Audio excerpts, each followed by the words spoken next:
baay'een keessan beektu jireenya ofii jijjiiruun salphaa miti. Abjuu kee bira ga'uuf adeemsarra irra jirta. Garuu rakkina baay'ee arguuf jirta. Kufaatii baay'ee arguuf jirta. Dhukkubbii baay'ee arguuf jirta. Yeroo baay'ee sodaachisaa fuuldura kee jiraachuu danda'a. Yeroo ati uumaa kee maaliif kun hundi ana irratti raawwate jettee gaafattu fuuldura kee jira. Ani jireenya maatii koo, jireenya ijoollee koo, jireenya haadha koo, jireenya abbaa koo jijjiiruuf yaalaan jira. Wanta namaa kan ani hatee tokkoyyuu hin jiru. Maaliif kun hundi ana irratti raawwate jechuu dandeessa. Garuu wanti kun hundi muuxannoo jireenyaa. Abjuu kee bira ga'uuf abdiin kutate. Rakkinni baay'ee sitti dhufa. Garuu rakkinicha si biratti hafuuf miti kan dhufe. Seenaa ta'ee darbuuf malee. Namoota iddoo guddaa ga'an keessa ati nama tokko akka taate amanuu qabda. Abjuu kee jiraachuu barbaadde yoo ta'e namoota duubatti si harkisan jireenya kee keessaa baasi. Namoota abjuu isaanii hordofanii jireenya hiikaa guddaa qabdi. Baay'ee milkaa'uu barbaadde yoo ta'e hanga kana dura hojjettee hin beekne hojjedhu. Akka ati ofirratti hojjettu si gaafachaa hin jira.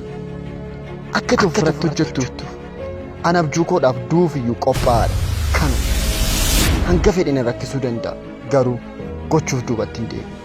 Yaada koo dhiyeessuun barbaada. Akkam gochuu danda'u agarsiisuun barbaada. Baay'een keessa yeroo ammaa gara fuulduraatti deemuu barbaadu. Injiinara ta'uu barbaadu. Dooktara ta'uu barbaadu.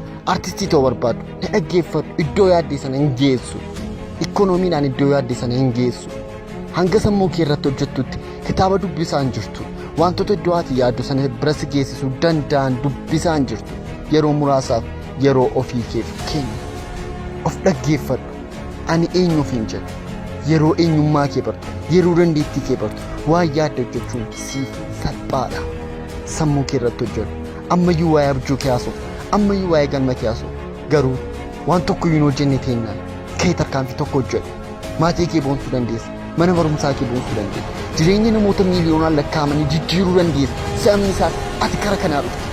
Abjuu kee namni haatuu danda'u hin jiru. Namni dandeettii keetti hin amanne ta'uu danda'a. Sababni isaas ati yeroo hedduu kufteetta. Ati garuu abdiin kutan ammas yaada irra deddeebii yaada. Abjuu kee qofaa ilaali. Abdiin kutati ofitti amani hin xumuran.